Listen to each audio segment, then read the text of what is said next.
How's it going, everybody? Eric here from Tea and Tobacco and all my various gaming channels under Zoic's Dark.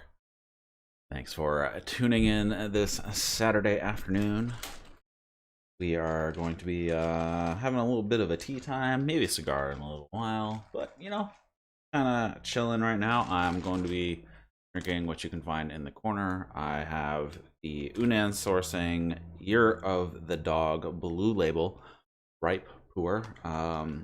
It's actually a very affordable tea, and it's actually really good. But you're definitely going to want to get it soon because it is going to start to get expensive as the years go on, because I believe this is a pretty popular one, this one. So snag it while they still have it. That is kind of the get it while you can type of mentality we're gonna have to deal with, because yeah, it is definitely probably gonna go fast at some point once there's some more price jumps, but it's gonna jump every year, so like snag it.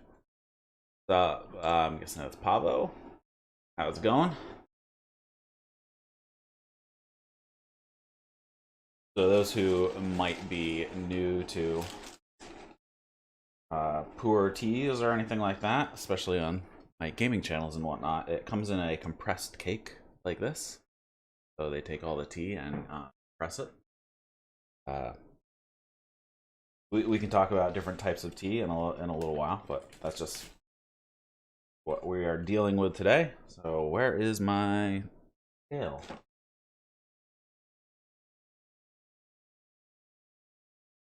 I don't know where my scale went. Where'd my scale go? Oh man. Alright, I'll just have to eyeball it today. Oh, I know where it is. Hold on.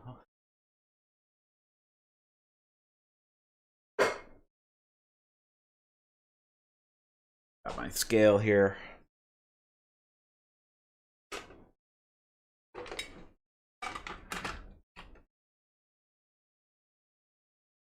Alright, so I'm going to be doing between 5 and 6 grams, because I have a 100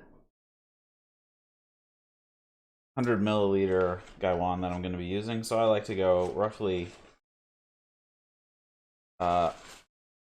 1 gram per 20 mil. Tends to be the best ratio that I find for me. Obviously, people can work out whatever is best for them, which is perfectly fine. But I find 1 gram per 20 tends to be about right. The Gaiwan that I'm using actually holds more than 100. I think it's a 125, but I don't fill it all the way up just because then it overflows the cup that I'm using. So kind of tailor it to the cup here. I'll show you that in a second. So I have my easy pour Gaiwan that I'm going to be using today. So it has holes already in it, and it has nice little handles on the side so you don't burn your fingers. So big fan of that. Let's see, where's this focus here? Refocus here, so maybe people can see me a little clearer. We'll come back in a second. The video will come back in a second, then we'll talk about it. Come on, almost there. Almost there. Almost there. Uh-oh. There we go. Okay. So yeah, here's my easy pour Gaiwan. I still do use a small mesh filter though as well, just because still kind of bits get through. But it came as a set. It's actually really relatively cheap. I think I got it for, I don't know, $10. So here's the cup that comes with it. It actually store right on top of it. So little set I got that I will be using today. Mostly because I break a lot of stuff, and I'm sure this is going to get broken at some point, and I'm going to have to replace it. So I do not buy really expensive e-ware because nothing stays in one piece in my house. So That's just how it goes.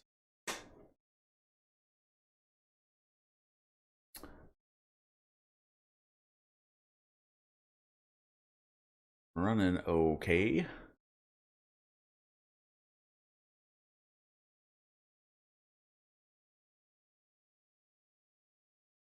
But how's everybody's afternoon going today?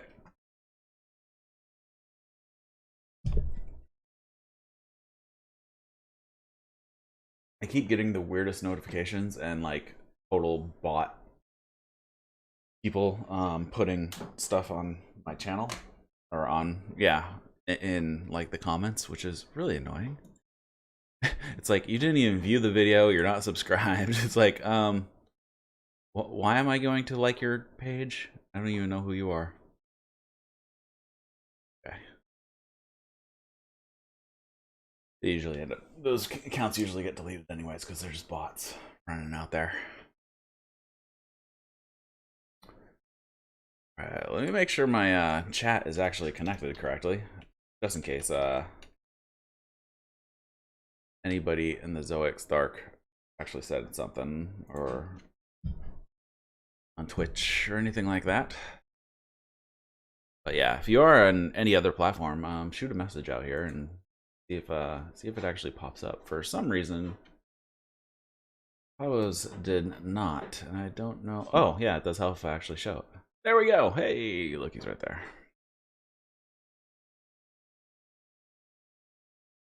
I guess it is. I guess what is? Was I just saying something? I forget. Hey, what's up, Rizzy? Riffs. All right.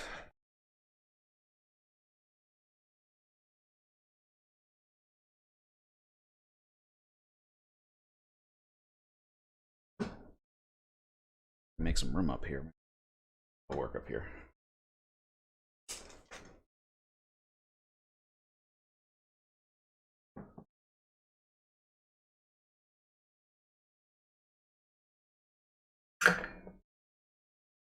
Hey, what's up, Steph?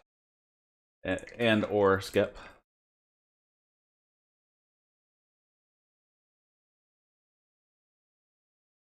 The chat working. Yep, it is. So I'm connected to quite a few platforms. So over on the right-hand side, yes, the right-hand side. I'm trying to think if it's mirrored, but it's not. On the right-hand side is or this for you guys. The right-hand side is connected to a bunch of different channels: Mixer, DLive, and Twitch. And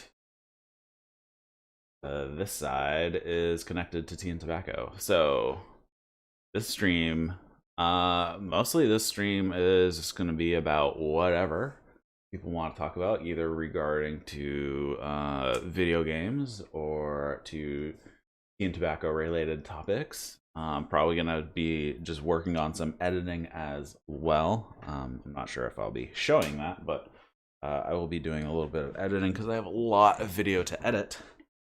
And that is something I can do while I'm hanging out chatting with you guys, but mostly I'm just going to be hanging out, fielding questions, just talking to all of our friends, you know, having some human interaction here for when everybody can't have any in person.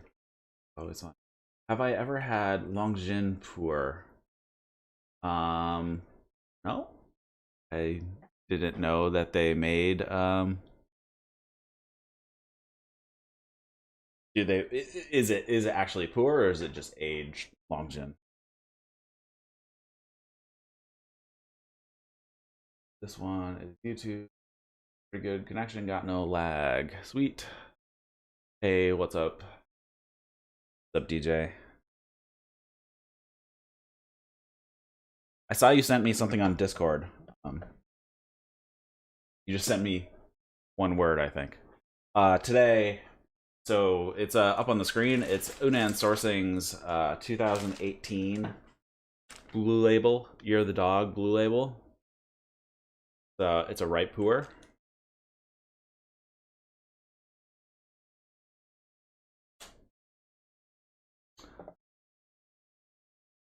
I'm gonna have to check that out because I'm not sure if it would technically be a pu'er. Because usually a pu'er is made out of a specific type of leaf. So if it's long gin, it probably would be more of like a compressed long gin instead of an actual pu'er. I'd have to check that. I'll see what I can find in a few minutes, and finally I can. All right, so I've done 2 washes on this just because it's a ripe, and kind of take a little of the edge off of it. And I'm just going to do a flash steeping here for the first one because this stuff is really, really strong. So I do not need to steep it for more than as long as it takes me to pour it.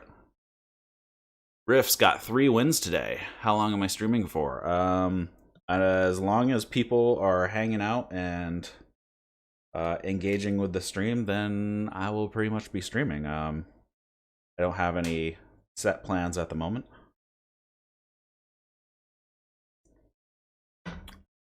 Hot.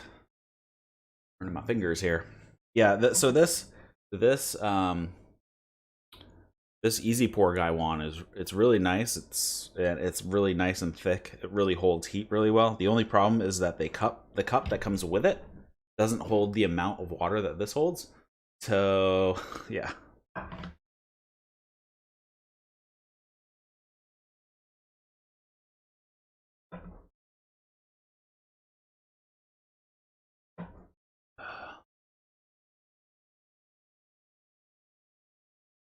Is Megan ripe pour? Yeah, that'd be kind of strange because if it's processed as a ripe, it'd no longer be a long gin because a long gin is processed in a certain way. And if you just did the ripe pour process to it afterwards, then it would really defeat the point of processing it as a long gin. Because long gin is a green tea.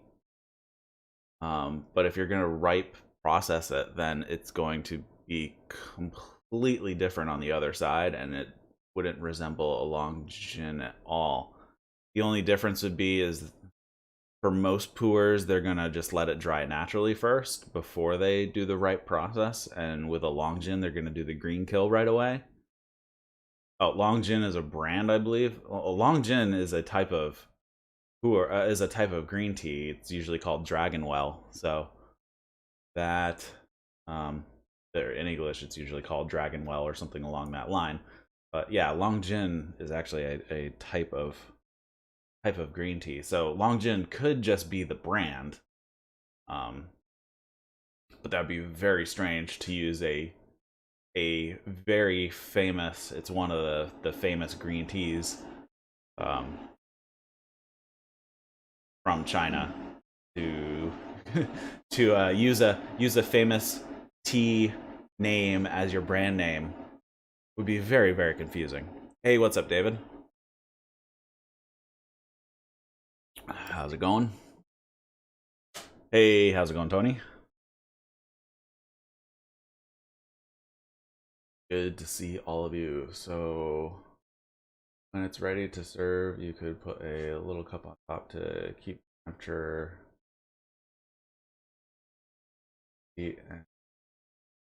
Well, the problem is you don't want it just like sitting there steeping, because then it's just going to be ridiculously overpowered. Oh, it's gin long. What's a long gin? Okay, I was just saying long gin, even though I was reading it. Gin long. Well, even then, it's just like what? Well, it's just the syllables, so I don't know if that. I don't know the difference in the translation between the. I don't know what that word would actually mean. I don't know what gin long would actually mean. Sorry, I was assuming you meant long gin. Sorry. Okay, so gin long. No, I have not had anything by Jin Long. Yeah, it depends on what's in it. But well, if you're brewing kung fu style, I mean that's just the way it's going to go. You don't want Don't want it just sitting in the water.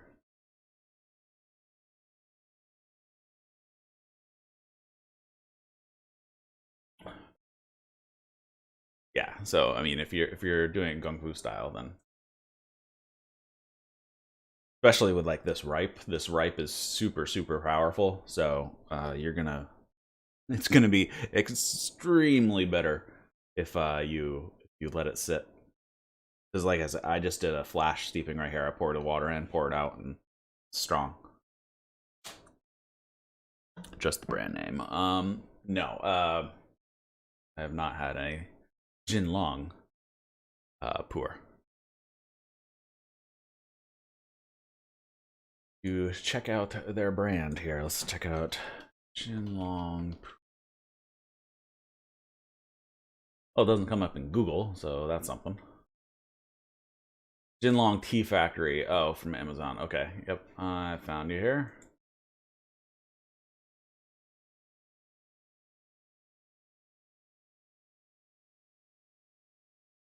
Yeah, I don't think I've even heard of Jin Long other than on Amazon.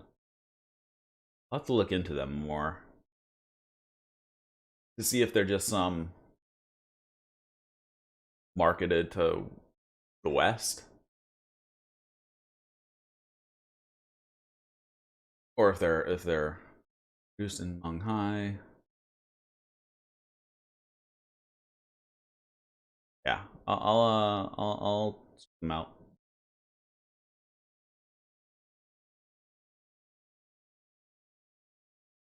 A 200 gram at $14. Not too bad. I mean it's a relatively low price, but I will have to check them out at some point.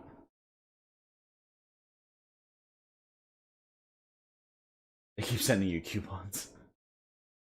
Yeah, most of the stuff I get is from Yunnan Sourcing and Dragon Tea House and King Tea Mall. They're all based out of China. So it takes a little while to get here. Really spend a couple extra dollars and get the airmail shipping instead of ground. I mean, you're for like Yunnan Sourcing, you're gonna pay like $20 or something for shipping, so you might as well make it like $23 and get the airmail.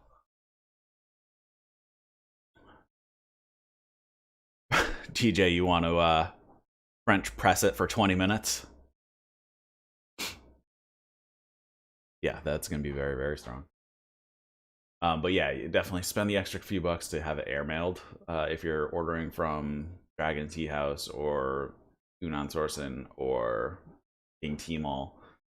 It is definitely worth the couple extra dollars. And usually I'm going to make a large order anyways, at least 100 and 100, between 100 and $200 probably most of the time, or even more, just to make it worth it. And especially because I can, the types of tea that I buy are usually storable, so all the pours you can store for ever as long as you store them correctly. I don't drink a ton of fresh teas, so all the aged stuff is perfectly good, and then you can just keep it till you drink it. So good though. Yeah, well, it's a little different. Well, coffee versus teas and whatnot. This would be super bitter town if you steeped it for too long. I think my noise filter is high enough, but if you hear some banging around, it's my puppy. She's chewing on a bone underneath my desk, banging it on the floor.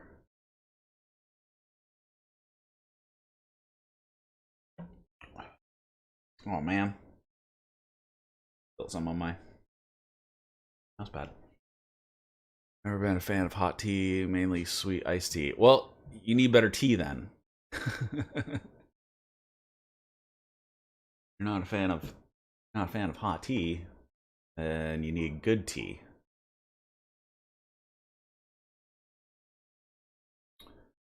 Let me move the logo backwards. There we go.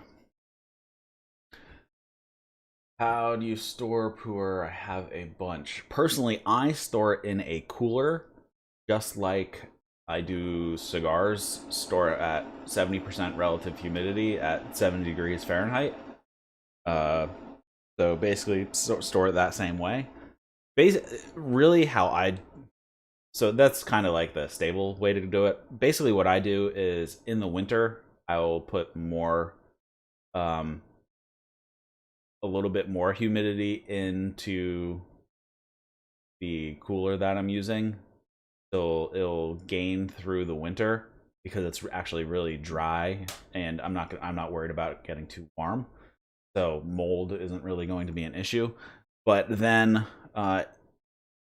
when spring comes and summer comes, then I let the humidity drop a bit. So it will get down towards it'll get to like the low 60% because it usually gets pretty hot in my office. So it's going to be running, it could get up as high as 85 in my office. So I let the humidity drop to 60ish, 55 to 60. So it basically mimics, it's actually backwards to the natural cycle. That if it's being stored in China, because obviously you're going to have the humid summer and then the dry winter. In this case, I've switched it and I basically have the humid winter in my box and the dry summer, just to keep it from molding. But if you just hang the regular cigar as the cigar storage parameter 70 at 70, then you're going to be fine. So I just use a cooler. It's a regular igloo cooler. Load that up. Some people use, if they can get a hold of like a broken mini fridge, they'll use that. So anything that is going to be insulated like a cooler and will slow the fast temperature swings, so you can maintain humidity stable, is going to be the way to go. But like I said, I just have a cheap igloo cooler. I don't know, maybe one of the 40 liters or something like that. Cost $30 at Walmart or whatever. That's what I do for bulk storage of, if I have whole leaf tobacco as well. Same thing. I have a huge, like a 120 liter igloo that I store my whole tobacco leaves in, just because it's the most efficient way to store them. Suggestions for tea if you like coffee. Definitely ripe pu'ers are definitely going to be things to try, because there are so many different teas. If you're a coffee like connoisseur type of guy, and like there's tons of different flavors from depending where it's grown, how it's processed, and all that fun stuff. Tea is exactly the same way. So there is a massive variety. You can go from super dark and bitter, earthy, tastes like you're drinking compost juice, basically, all the way up to light and fruity. So it really depends on what you're looking for. So if you're looking for a really heavy and earthy type of flavor, just as a generality, then ripe pu'ers are probably going to be the thing closest to a typical coffee, I guess.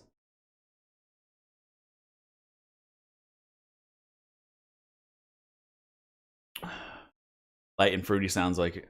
So yeah, that's gonna be the very fresh white teas. So basically, you're only gonna be able to get them right at the beginning of spring. So right now would be the time to order. You're gonna want to go for basically unrolled buds, white tea.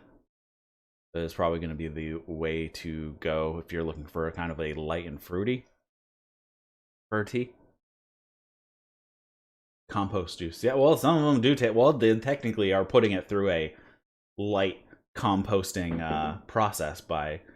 They do wet pile it for 45-ish days, and it actually, you know, starts to ferment just like you would compost, but they don't let it get all the way there, so it actually turns into compost. But they basically start the process because they'll monitor the temperature. It will get hot inside and hot inside the pile because they've, you know, wetted it down and all that. So they basically do start the composting process. But I've had some, even out of ripe pours, I've had, you know, some interesting flavors, some fruity flavors sometimes, and like the Munghai Tea Factory has a ripe that's called um, White Lotus. I'll have to look. I believe it's White Lotus, and it has kind of like a maple syrup back end type of flavor.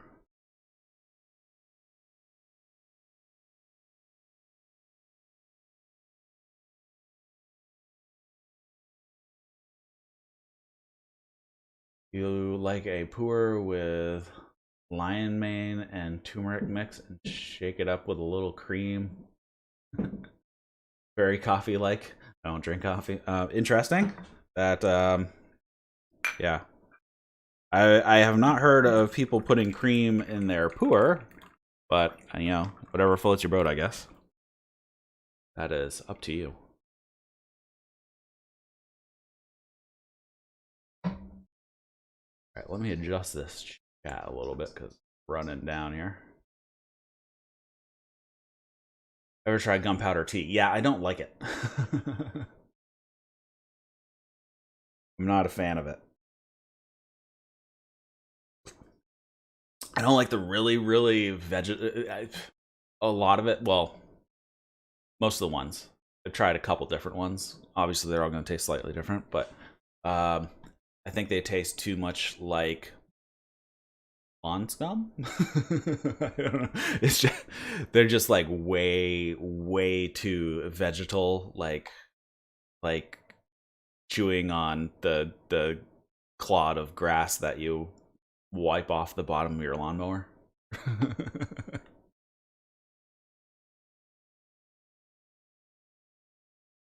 How did I get into tea? Well, I've been drinking tea ever since I was a kid. Um, I switched to like green tea. Well, this is just bagged tea back then. I switched to green tea sometime in my teens, and then in my early 20s, I was drinking more tea. Just getting different types of, it was all still bagged tea from like the Asian supermarket when I lived in Columbus. And they had all types of different teas. And then I started moving to loose leaf tea. And then I found out, oh, wait a minute, this stuff's way better than the stuff in the bags. The stuff in the bags is horrible. I don't drink that now. Um, so I started getting into loose leaf tea. I started picking up what I could find at like the Asian supermarkets because there are a ton of them in Columbus. And then I started branching out into some of the more expensive teas, and then found my way online. And Unan Sourcing had just actually opened up probably 2 years prior to when at this point, this is around 2006, 2007 maybe. I think they started somewhere around 2004 or 5. So I ordered a tons of different tea on Unan Sourcing, and since then I've just been ordering tea from a whole bunch of different places, but mostly Unan Sourcing, Dragon Tea House, and King Tea Mall, all based out of China, and it is way cheaper, which is what I found, to buy it and have it shipped than buy it already in the U.S. Especially going to Ethan's question, where do you get the best white and silver needles tea? Unan Sourcing is the way to go because they get the stuff fresh right from the farmers. And that stuff is just coming out. Well, it's been out for about 3 months now. They actually started picking really early this year. I saw fresh teas hitting their website mid-February. Usually it's around early March. Their prices are really good. I haven't checked the silver needles price from them for a while, but I'm guessing it's going to be a third of what you're going to pay in the United States if it's already here. So you can get a 500 grams. I'm guessing it's going to be around $60 for a 500 gram. I'd have to check. But yeah, it's going to be so much cheaper from Unan sourcing. And like I said, throw in the extra couple bucks for the air shipping. All right, let me grab my keyboard here. Push my tea table out of the way. And my pipe tool is in the way. Oh, what else is in the way? And yeah, let's check the price here. We'll check the price on Unan sourcing for their white tea.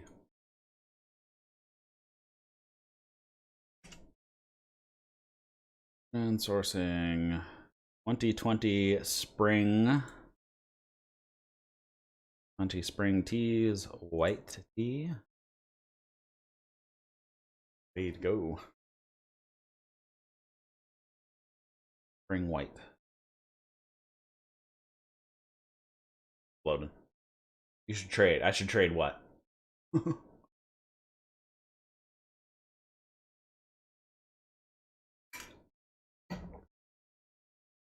see. They're silver needles this year.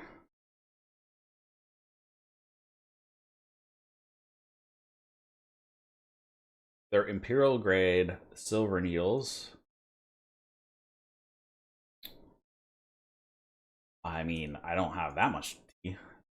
So actually 500 grams, so that's just over a pound, is actually $48 this year for their imperial grade silver needles. Obviously, if you want less, their 100 grams is 13 bucks. It is pretty good. And that's their imperial grade stuff. They have some lower grade. They have a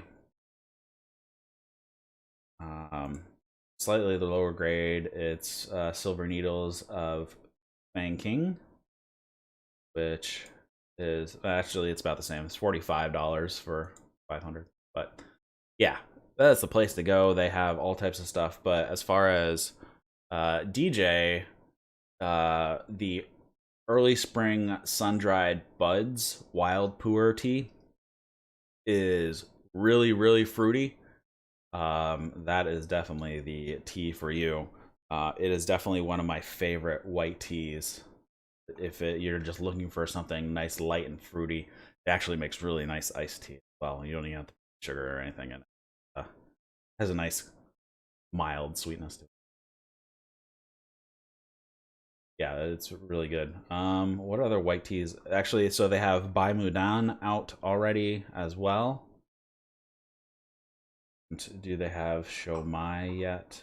Shou Mai probably won't be out for another couple weeks. But yeah, so they got all types of good stuff. They have tons of 2020s. I mean, they have just right here 7.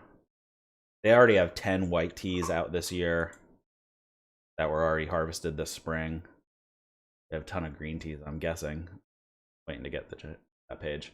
Yeah, definitely the guys to check out. And you can most of their stuff is you can get in 50, 100, 250, 500, and 1 kilo. They're all grams in the kilo for all their loose leaf teas. Unless it's ridiculously expensive, then you'll have to give them a shout. But if you give them a shout on their website or hit them up with a Facebook message, they are super quick. Are they organic? They test for they do more extensive testing than is required for pretty much all of the EU. Well, not pretty much, for all of the EU and all the other countries. A lot of them aren't certified, but they have agreements with the farmers that they won't use pesticides and all that fun stuff. So the certification is just too much. It's just too expensive to get the certification for a lot of these farmers, because these are just small farmers. They might have a couple acres to 10 acres, some of these, and it's China. It's not like they're flush with cash, so they're not going to go through all the expense of the certification process, but they do have agreements with them and whatnot, a lot of them. But they do have an organic section as well, so they do have a certified organic section as well. But they test for like 192 different chemicals or something like that, which is more than what is required. But they do have the selection of organic is they currently have 10 for this year so far. So that's not too bad.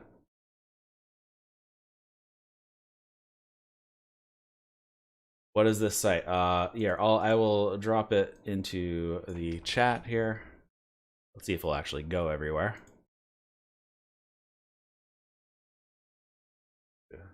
Gets to.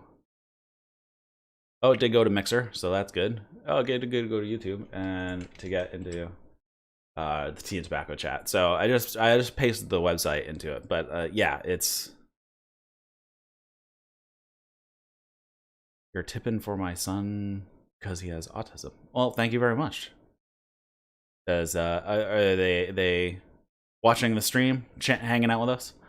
All right, let me back up a little bit. Okay, so DJ, FYI, if you talk too quiet, the noise gate. Oh, okay. I'm sorry. Yeah, I turned up the noise gate a while ago because I had a fan in the window. So I will try to stay closer to the mic. Let me know if I cut out at any point. Typing. I'm typing for my son. Got it. I wasn't sure if it was tipping or typing, or is it just got it. I'm guessing that's what you meant, is typing.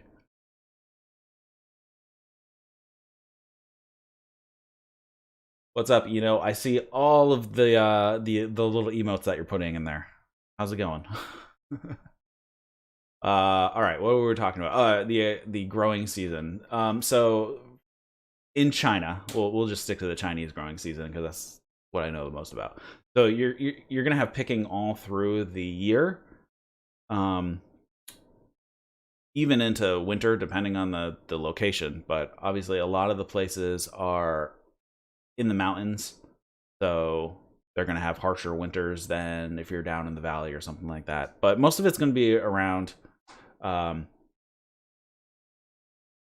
There's a whole bunch of different tea producing areas, but in general, you're gonna have the spring is when you're gonna get a lot of the really high quality teas, because that's when they're going to be picking just the buds.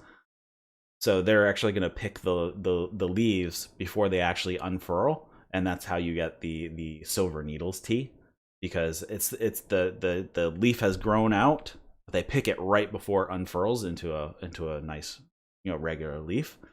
As the spring goes on, then you're going to get the leaf size teas. So you're going to get the silver needles first, and then some green teas that are processed with buds. And then after that, you're going to see the Bai Mudan, which is usually a bud and the first, sometimes the second leaf, but usually it's a bud and I believe it's one bud, one leaf. So they'll pick the first leaf and then the first bud that's coming. Is springtime the same as here? Yeah, they're in the northern hemisphere, so their spring is going to be in the same time as us. Their spring starts a little earlier, depending on the location again. Some are later, but where you're going to see a lot of the fresh teas, you're going to start seeing the picking somewhere around mid-February to mid-March. It really depends on the year. But this year they actually started picking really early in mid-February. Usually it's the beginning to mid-March that you'll see kind of the first teas pop up. But this year the plants decided, well, it wasn't that cold, I guess, and the plants decided to start producing leaves.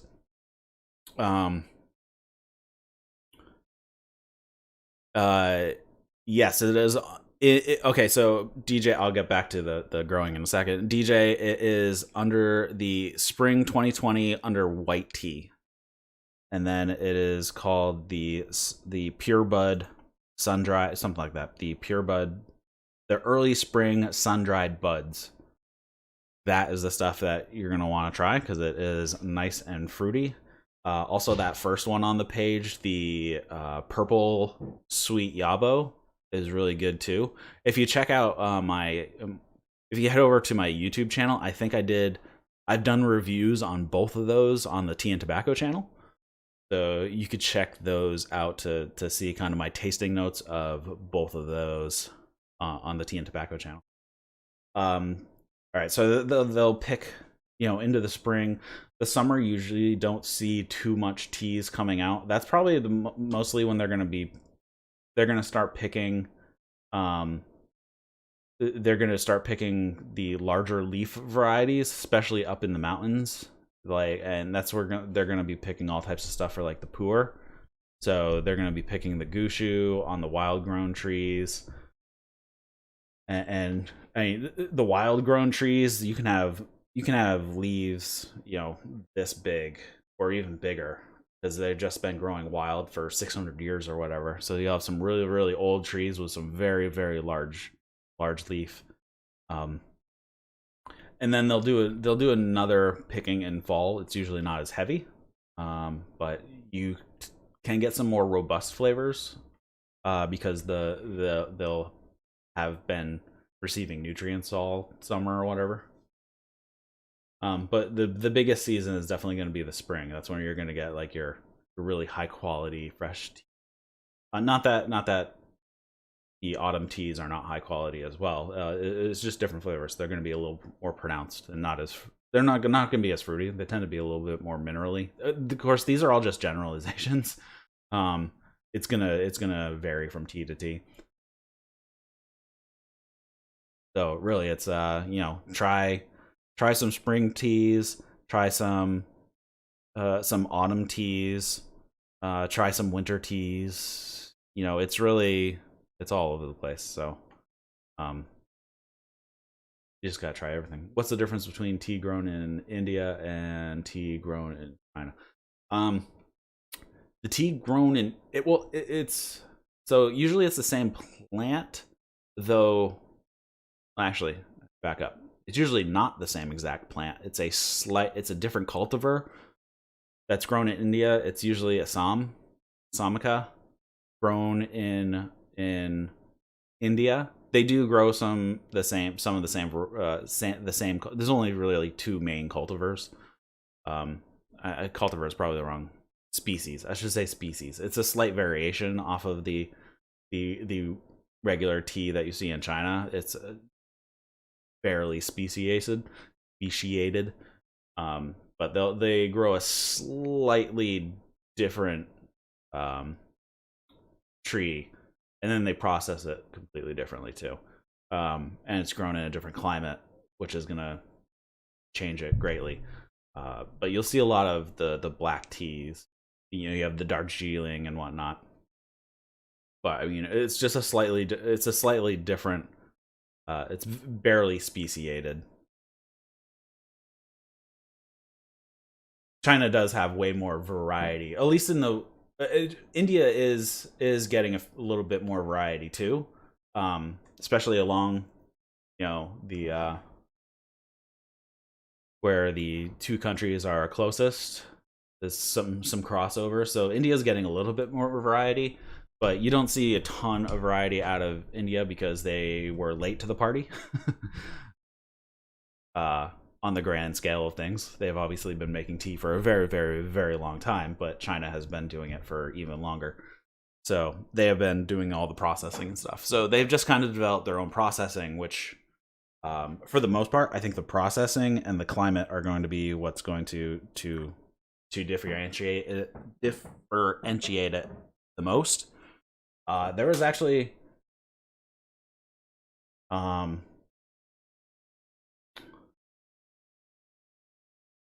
there's actually a bunch of countries now that are actually producing some really decent tea. There's actually a lot of a lot of area in like Colombia, instead of producing coca for cocaine, has been planting tea instead. So I actually have some Colombian tea, some Colombian grown oolong tea. I haven't tried it yet. Give me 1 second.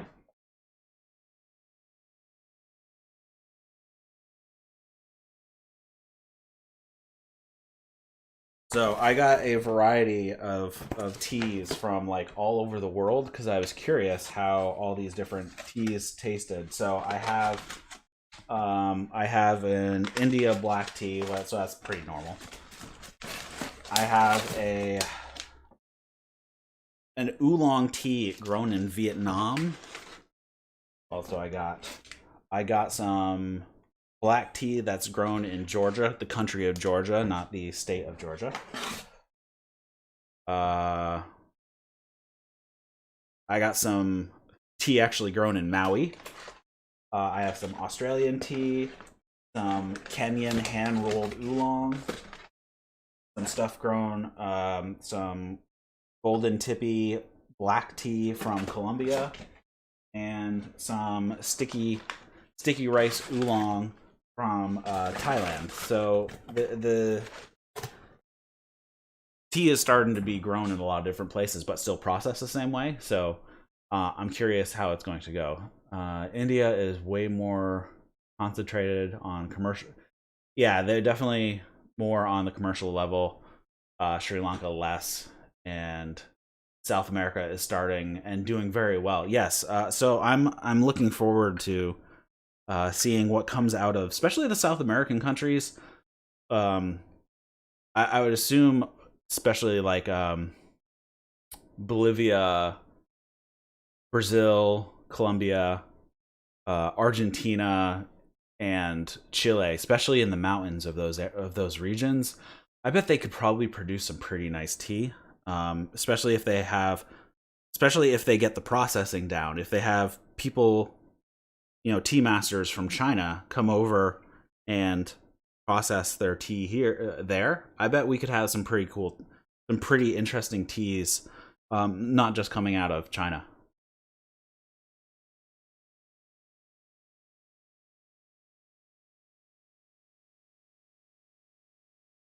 What's the deal with Lapsang? I can't even say it. Lapsang Shehong. Um, I have some of it. Always leaves a taste in my mouth. It's like I'm smoking a cigar. Yeah, I do not like smoked. I definitely just do not like it. It is not a tea for me. I've had it. It is just, yeah. Sometimes it's just it has that like creosote flavor. I'm just not a huge fan of it. You agree on the great climate of the South American countries. Yeah, I bet those would be great. I mean, and especially any of the um sucks for me as a cigar lover, but any of the places that are growing um cigar tobacco could easily be switched over to tea because it needs kind of a similar climate, especially in Ecuador. I think Ecuadorian tea would probably be very good. So they could. I don't want them to switch over because I like my cigars, but if they ever wanted to dump growing tobacco because the market just isn't there for it anymore, which I'm assuming eventually it's getting rough already in the United States with all the ridiculous taxes and laws and all that stuff, and raising, they just raised the smoking age to 21.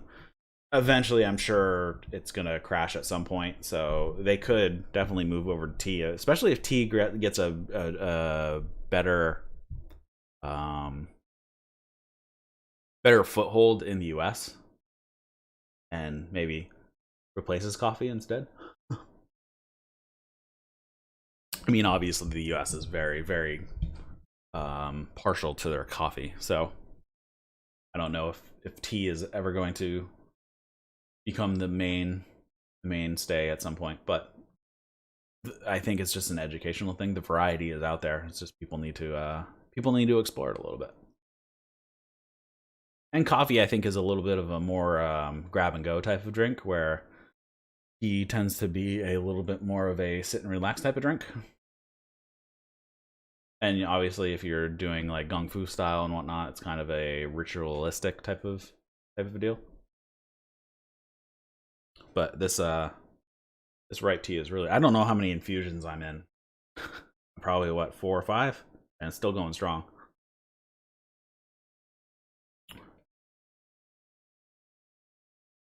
But yeah, so far so good. Yeah, I'm curious to see what comes out of the South American countries as far as teas go.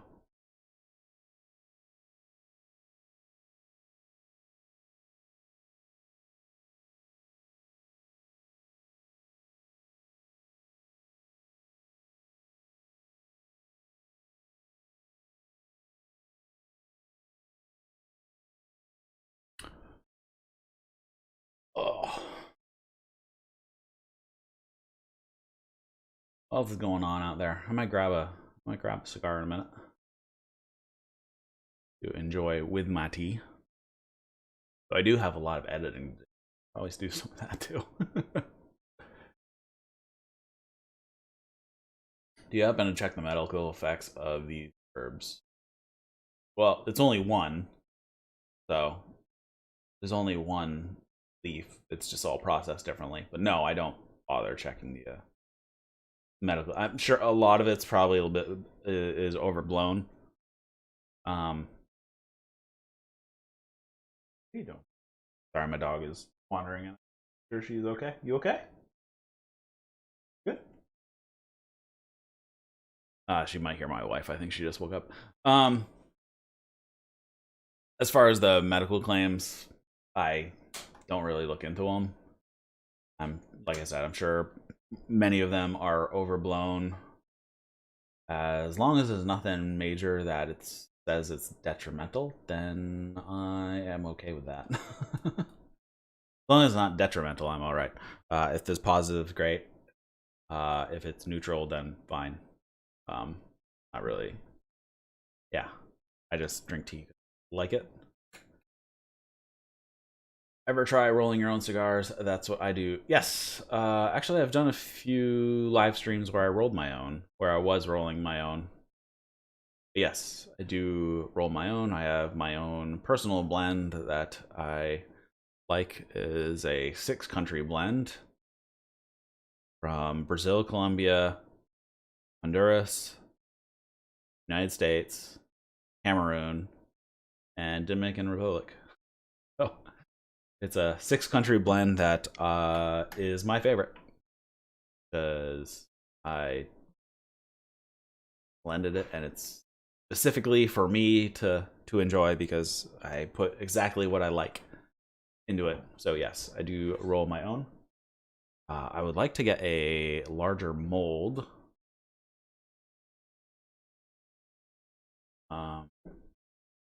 I would like to. Right now, I just have a 7. I have two 7x48s. I'd like to get something like a 60 ring gauge, just so I can make like little nubs and whatnot.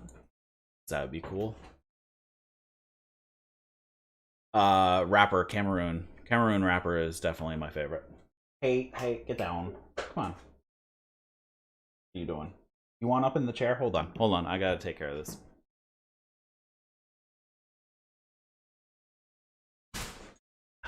In the chair. You wanna go up in the chair? There you go. Look out the window. All right, she is taken care of.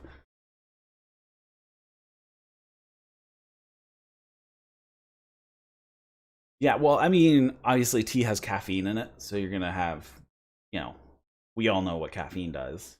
Uh, some teas make you sleepy, some energize you. I mean, it's really some of it's probably a placebo, some of it, whatever. But yes, back to the cigars. Yes, Cameroon is my favorite. You're now using the Habano 2000. Yeah, that's a also a good wrapper. I need to get some. I need to get some Ecuadorian J-Grun stuff. But Cameroon is my favorite. It tends to be the cheapest as well. So, win-win. They tend to be small though, so you can only get usually a 5x48 tends to be kind of like the sweet spot of the Cameroon wrappers because they tend to be on the smaller side. Though sometimes I can find some larger ones that I can get a 6.5 to 7x48 if I'm lucky.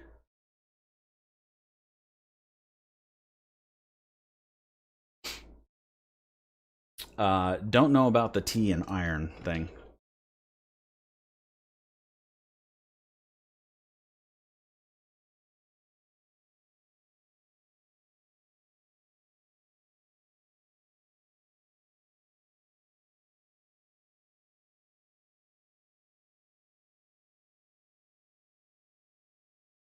Of course, also depends how much iron you have in your diet.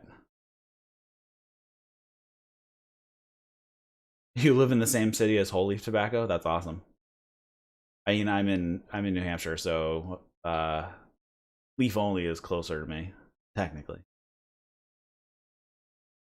I used to live closer to whole leaf when I lived in Ohio, since whole leaf is in Ohio.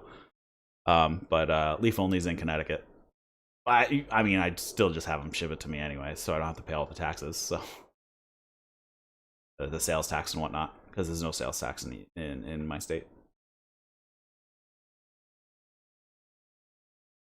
which is always nice. Leaf only has so much variety right now, though. That's another thing. They have a way bigger variety than whole leaf.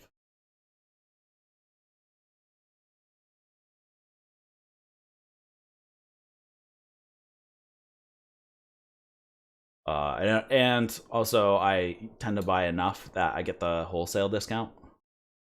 If you buy more than 10 pounds at a time, you get the wholesale discount. So I usually try to make my order at least 10 pounds. I also have a coupon code over there for 5% off if people want it. The warehouse is 2 miles away. I have to pay cash though. Less variety, yeah. Yeah, like I said, I usually buy at least 10 pounds, so I get the wholesale discount, and I have a coupon code. They gave me a coupon code for my viewers to use. It's just TNT if you want 5% off over at Leaf Only. I haven't really been in that, but it's there. Pretty sure it still works. I got it a while ago.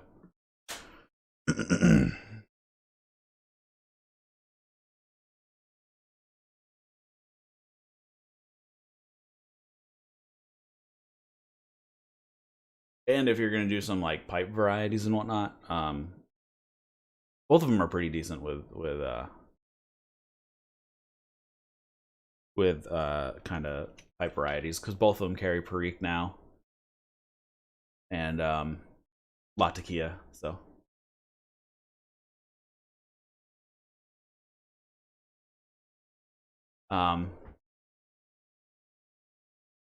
yeah, not much more to say about that. I do need to make an order at some point because I am pretty much out of my blend. Light one up, yeah, go for it. Nice Sunday Satwell. What the day is it? All these days are running together. What are you doing? What are you doing? You are such a pain in my butt. Hold on, I gotta address the dog again.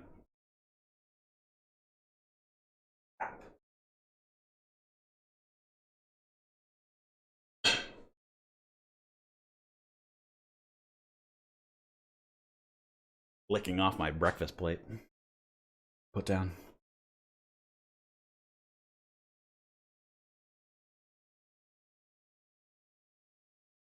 Yeah, she is 14 weeks old. 14? 14, 15 weeks old at this point. So, you know, she's a little bit of a terror at the moment.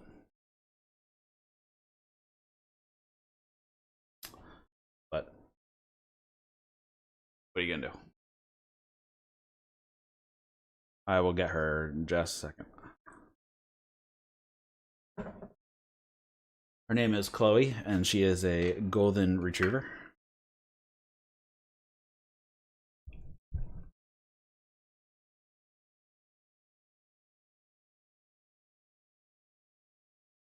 And you start making like a puppy cam when she sleeps under my desk while I'm playing games or something.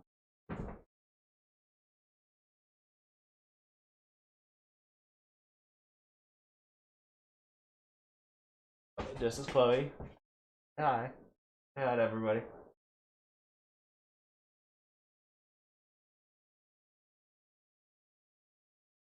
So yeah, so this is Chloe.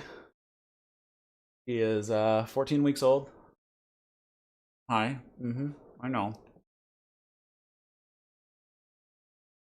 Little baby.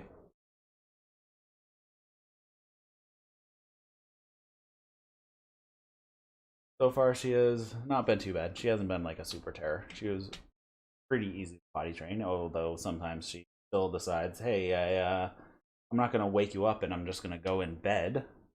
Thank you very much for that last night, by the way. Back on her chair. Look out the window. I don't know if tea is good for dogs or not. The caffeine's probably not good for dogs.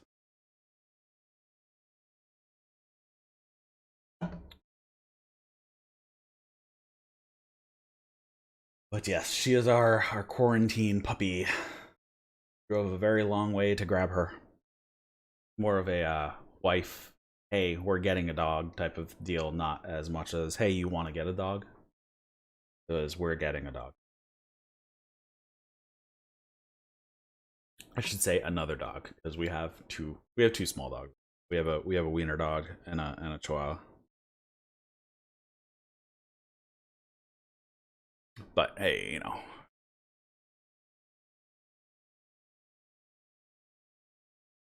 yeah, yeah. It's one of those. Hey, and then it's like, oh yeah, they're 3 hours away. I'm like, what? You mean they're 3 hours away? So yeah, I had to smoke. Oh, smoked. I just read that comment pop up right as I was talking. So we had to drive all the way to.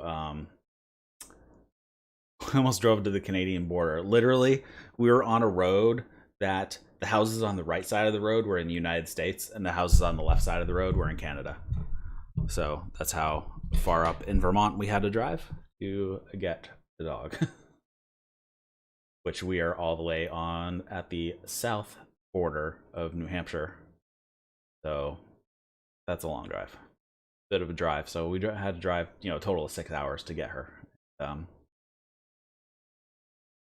so far, I guess she's worth it.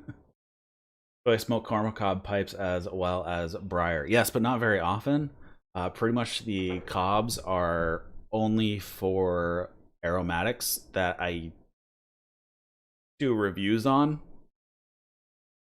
or if I'm in a very, very strange mood, because I pretty much almost never touch aromatics, at least not on purpose.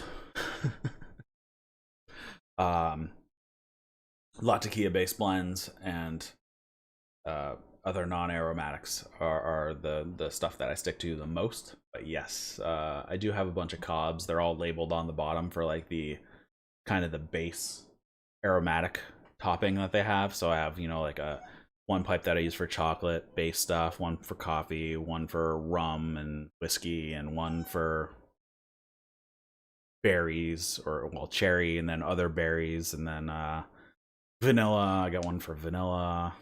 So what? You got up there, you can't get down? Want down? Hold on. There you go. But yes. Yes, the hat is my Dockers flat cap. I didn't know Dockers made a cap. I didn't know they made hats. I just thought they made pants. Sometimes shirts. But they make a flat cap, and you can snag this one on Amazon. I can drop you the link if you're interested. I always have the link to whatever hat I'm wearing on my reviews because it eventually became a thing that everybody asked on all my videos. So that is so I always put the link at my reviews of what hat I'm wearing.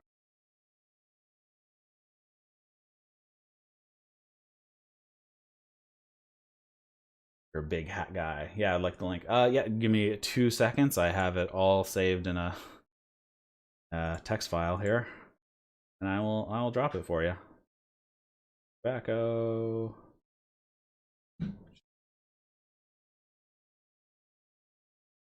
Amazon links. So this is an affiliate link, just FYI. It does help support the channel, of course. But this is the bad boy that I am wearing. Actually has ear flaps as well, which I didn't know for the first like 3 years that I owned the hat. I just thought it had a really thick lining. Hold on, I think this is about my car. I gotta take this.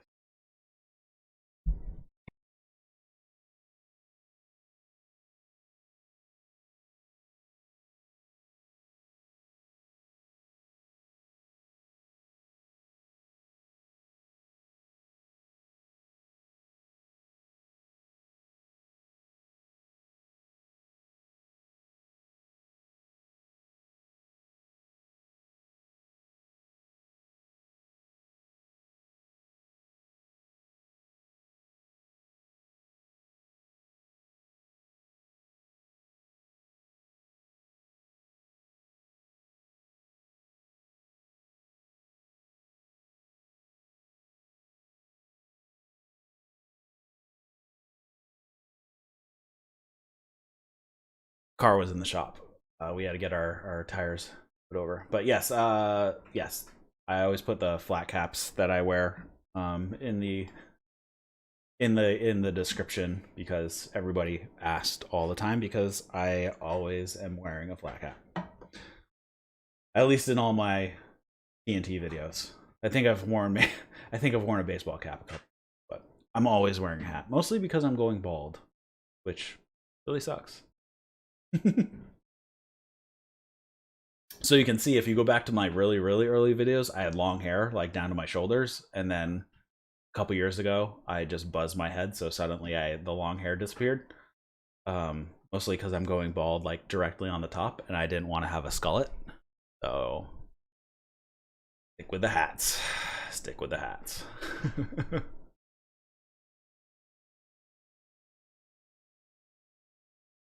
Anyways, I'm probably gonna have to get moving in a little bit because the shop closes at 5 o'clock and I gotta go pick up my car. So I guess that is to answer somebody's question of how long I'll be going. Let's see. Am I into honey with tea? No, I don't use any sweetener.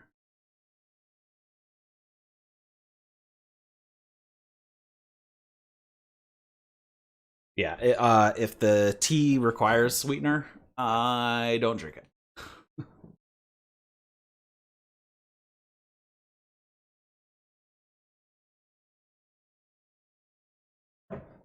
Yeah, the car is gonna be like $700. So I gotta go pick it up.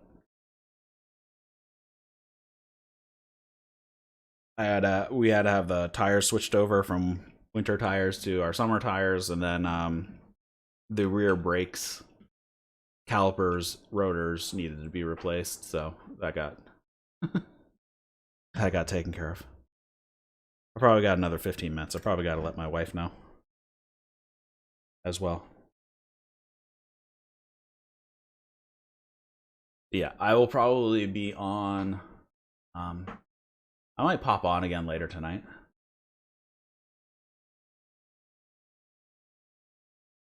I saw your video a while ago about cleaning estate pipes with salt and vodka. Do you have any tips for cleaning the stems? I'm nervous smoking one with a used stem. Simple enough with the stem. Just wash it like you would a utensil. You just use a little dish soap on it. Clean it like you would a fork, and you should be fine. Obviously use a pipe cleaner through it, but really, I mean, you eat on forks at restaurants that other people have been eating on. Just wash it like you would a utensil and you'll be fine. If you really need to, if it's like totally oxidized and stuff, if it's like a vulcanite stem, you're gonna have to use a little bit more elbow grease. So if you have a vulcanized stem that is completely oxidized, so it's like super green and stuff, if it doesn't have a painted logo, or you don't care if the paint goes away, just know that the paint will be gone most likely. So if you have a very, very oxidized stem, soak it in a thing of OxyClean overnight, wipe it off with paper towel, and then what I find is good is use Barkeeper's Friend. Is a really good mild abrasive that will clean off the rest of the oxidations. Or you can actually use like a baking soda paste with some paper towel, and if you use a little t-shirt material, that works really good. If not, you can use paper towel with the baking soda paste, but I find kind of the t-shirt has a little bit of abrasiveness as well, and it'll take that oxidation off and you'll get it nice and shiny. And then use like a little bit of I like olive oil, or you can use, I don't know if I have any on my desk right now, but you can use a little bit of stem wax or whatever, but a little bit of olive oil goes a long way to keep oxidation at bay. Didn't mean to rhyme that. Steph and Skip, logos should be stamped, right? It depends. Some on the stem itself, I've seen Stanwell just puts a little painted logo. Some will have a raised logo and it will be painted. Some just have a raised or a stamped logo. So it really depends on the maker how they do it. Stanwell doesn't use vulcanite stems anymore for the most part. They pretty much all use acrylic.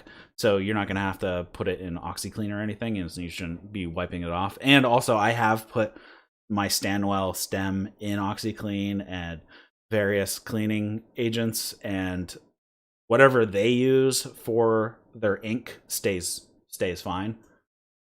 That doesn't mean they all. But I have a Nording that has a stamped logo plus it's painted, and the paint came off.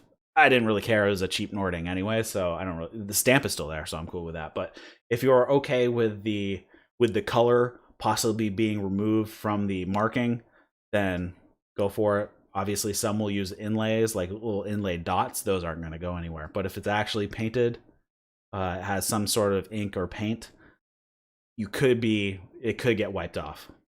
Just so you know. So don't yell at me if you lose the color off of your logo on the stem. It's really all over the place. But if you're buying an estate pipe and it's not like some ridiculously rare maker or anything, I had a Peterson, the Peterson that I used in that video that Dave was talking about. It was old. It was pretty damaged anyway. So it's like, what do I care if the paint wipes off? I didn't really care. But if you have something really, really nice, then just be aware of it. But a lot of times you'll have the stamp actually in the briar itself instead of on the stem, especially if it's like a really high end, an artisan maker, because they're not gonna print the stuff on their stems. They're gonna be hand making their stems, and they're probably not gonna be doing that type of thing. Yeah. So, these basket pipes that are amazing smokers have 0 stamps or ink. Love those pipes. I have one as well. It is not clean, so I don't know where it is. It's down on my dirty rack. All it does, it just has a random 100 stamped in the briar. I have no idea what brand it is, but it is bulky as hell, and it is awesome. So, yeah, I am down with. For the most part, brands don't really mean a ton for me as long as it's a nice high quality. You can tell, it's nice and beefy. Those are the types of pipes I look for anyways. I don't tend to dwell on brand too much, though there are ones that I really like. There are ones that you can recommend and they're going to be good. If you can't, inspect yourself, or you're new to it, you can always say, yeah, get a Peterson, get a Savinelli, get a Nording, get a Stanwell. Whenever you say that, they're always going to be at least good. And you can send somebody in the right direction of getting a good pipe versus grab anything. you don't want to grab anything. You at least want to, have some semblance of quality in there. What's the difference between grade and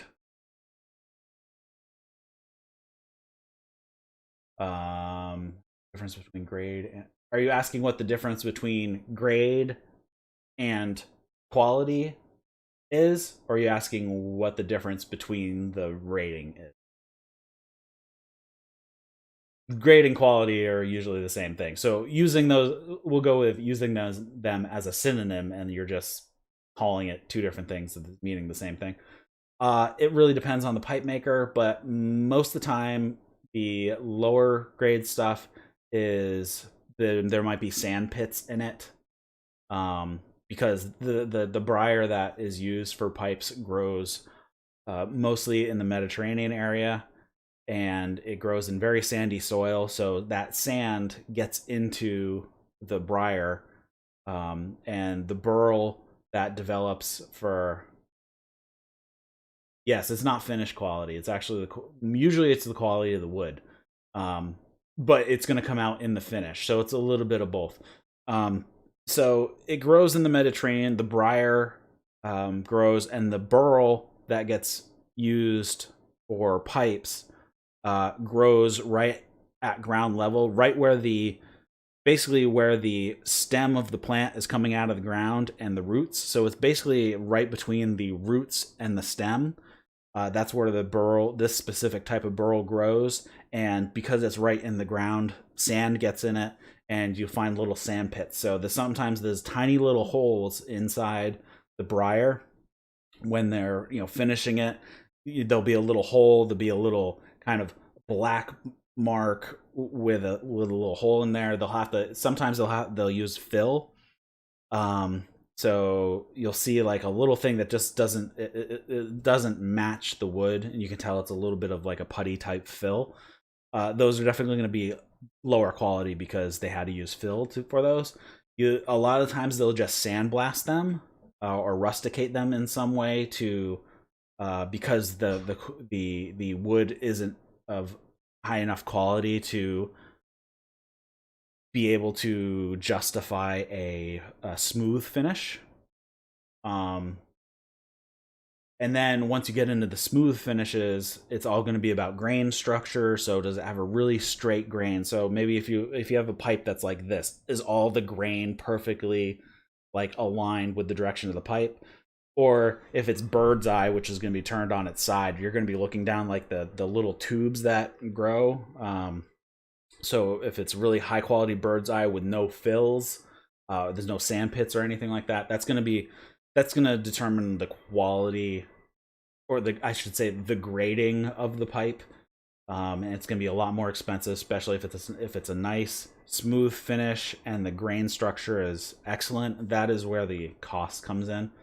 But of course, it's all aesthetic, most part. As long as if there's no fills, it's going to be higher quality. What is the favorite pipe I own? It is. Where is it? Not on my rack back there. I'll grab it. Just.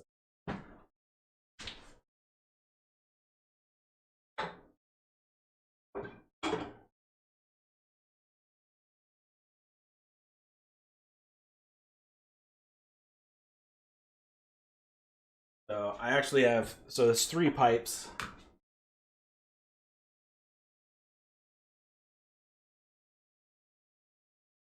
There are 3 pipes that I would call my favorite. This one is my Stanwell Bishop.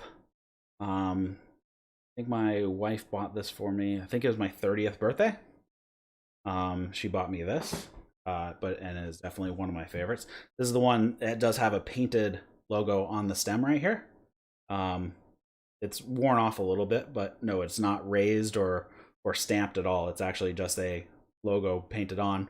I mean, I'm sure they stamp it, but it's not like a physical dent in the stem at all. So this is my Stanwell Bishop, definitely one of my favorites. Then I have this Tim West. I've always wanted a Tim West because he makes these giant freehands that he's mostly known for. He's based, I think he lives just north of Columbus, Ohio. I'm pretty sure he's still alive. Haven't checked in a while. But I snagged this from a guy on a forum for, I think, no, this one I did pay for. I think I only paid about $100 for it, which I was totally fine with. I would pay double for this thing. But this is my Tim West, which I'm a big fan of. And then this one is a Winslow, and it's a Crowned Viking. So the Winslow Crowned Viking. This is kind of like my favorite shape. My wife got me this for Valentine's Day a couple years ago. But this is like my favorite. Like if I could just have a whole thing of these, I'd be happy because I really love the shape. It's nice and bulky, fits perfectly in my hand. It's just a really nice pipe. But like I was saying with the finish, so you can see here there's some smooth finish, but then there's some rusticated finish. So I'm guessing the reason they rusticated this is not because they thought it looked cool. It's probably because there might have been sand pits or something in here. So to make it still look cool, they decide, okay, we're going to rusticate this area because if we can't smooth finish it because of whatever flaws are in here, and same with over here on the bottom, there's probably some flaws, so they made this rustication. So give it a little bit of a artistic flair while still being able to maintain some of the really nice grain. But yeah, that is probably why they rusticated in select spots, because usually they would make this, if they could do a fully smooth one, it would cost probably 3 times as much. But to salvage what they could from the sand pits or whatever flaws there were, they put this rustication in here, filled it with this black dye, this black stain. So it gives it a little bit of some character while covering those flaws and still making a really nice pipe. So yeah, I mean, you could get this completely smooth. But like I said, it'd probably be 3 times the price.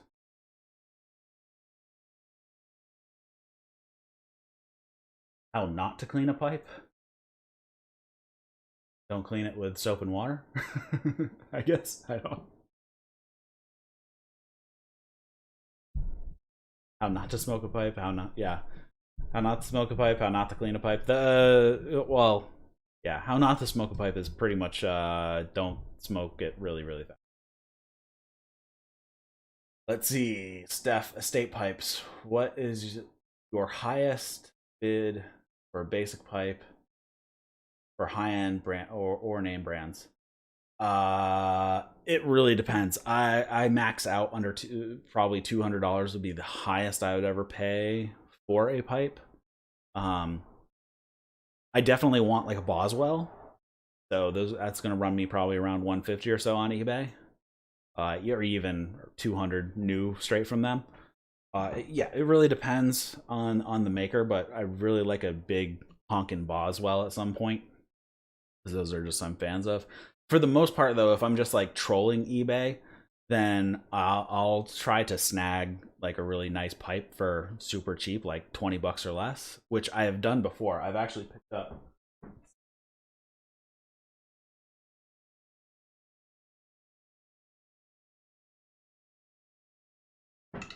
All right, so I have this pipe.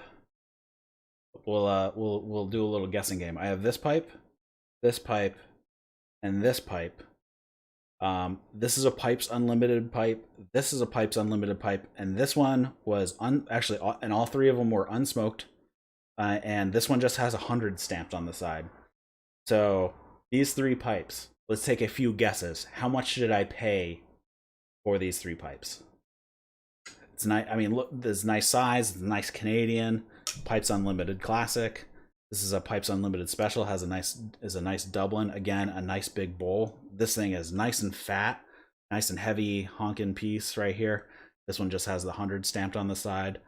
And there's no fills. There is a little sand spot there, though, that they didn't fill. Another one right there. So, I mean, there's just some minor flaws, but they decided to still go with a smooth finish. So let's take a yeah. So we got a bid for 65 for all 3, and we'll see. We can get a couple. Let's get a couple more bids here. How much do you think I paid for all 3 of these? Come on. I got 65. I got 65. I got 65 for all three. I got 65 for eBay sell for all three. 65, 65.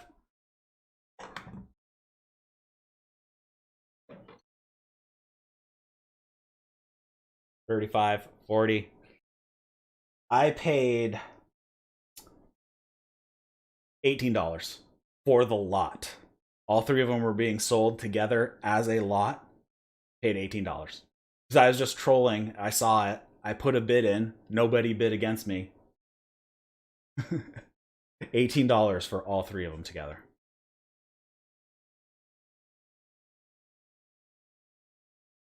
So sometimes you can get crazy deals if you just if you're not desperate for a pipe, just troll eBay just as a hobby, and then be like, find something that's ending in like 10 minutes that is a crazy awesome deal, and just throw a bid in and just see what happens. I've done that with quite a few pipes. So I have this pipe is a Talamona. It was made by the original pipe makers who made Talamona. This is probably from the 80s or so. Again, it was almost new. It was an estate pipe, but it's in ridiculously awesome condition, and it was made by the actual pipe makers. The father and son. I don't know which one made it, but there was a father and son team that originally owned Talamona, and so this is from the 80s, before they closed up shop and sold the name. And I got this for $23 on eBay because I was just trolling, and I saw it pop up and like, yeah, I'm taking that. Want to find a decent falcon, ability to change a bowl, husband. Not spend more than 300. Oh, you can find falcons like crazy for you. You can get a falcon with like 3 bowls for 300 easy. I mean, actually, you can probably get like 3 falcons with 3 bowls for $300. First and third pipe. This one, the Stanwell. This is the Stanwell Bishop. Nice freehand. I'm not sure they make this line anymore.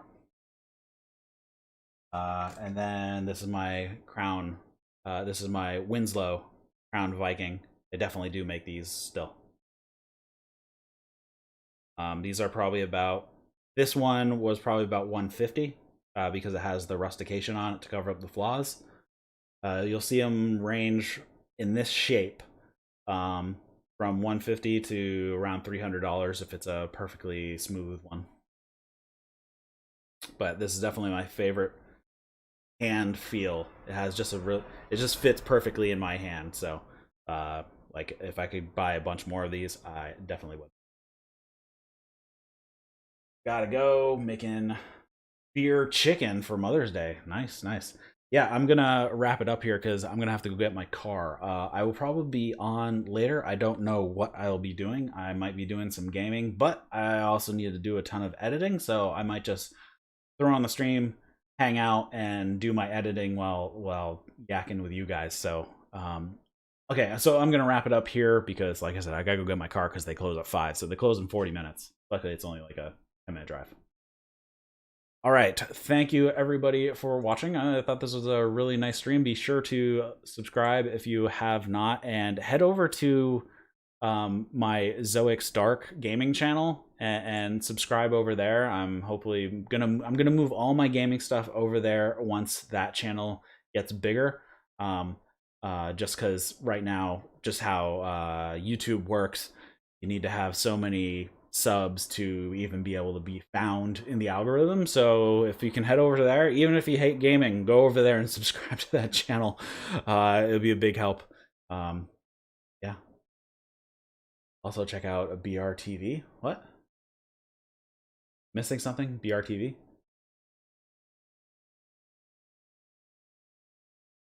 You also bought that tea? Fortnite tonight. Yeah, I might play Fortnite with DJ tonight.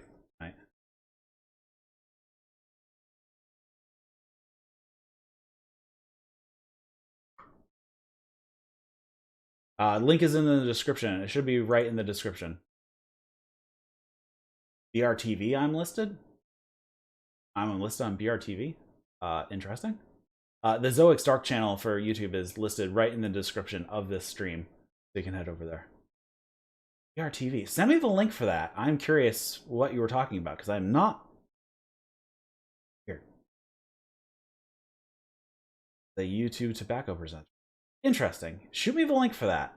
I think you even have my. I think you have my email as well. I think we've exchanged emails. If you can't, if it doesn't let you drop it in here, shoot me an email. I think it's teaandtobacco.eric@gmail.com. You just go to the About tab. It's in there. I just check it. I don't remember what it is. Shoot me the link because I'm very curious. All right, guys. I'm gonna end this here, and I may see you guys later tonight with a little bit of gaming or just hanging out while I'm doing some editing. You know, whatever you want to do. So I will see you either later tonight or next time I stream, which is definitely going to be Monday is my next scheduled stream. But I'll probably be on before then. So thanks a lot, guys, for hanging out with me, and I will see you next time. See you later, guys.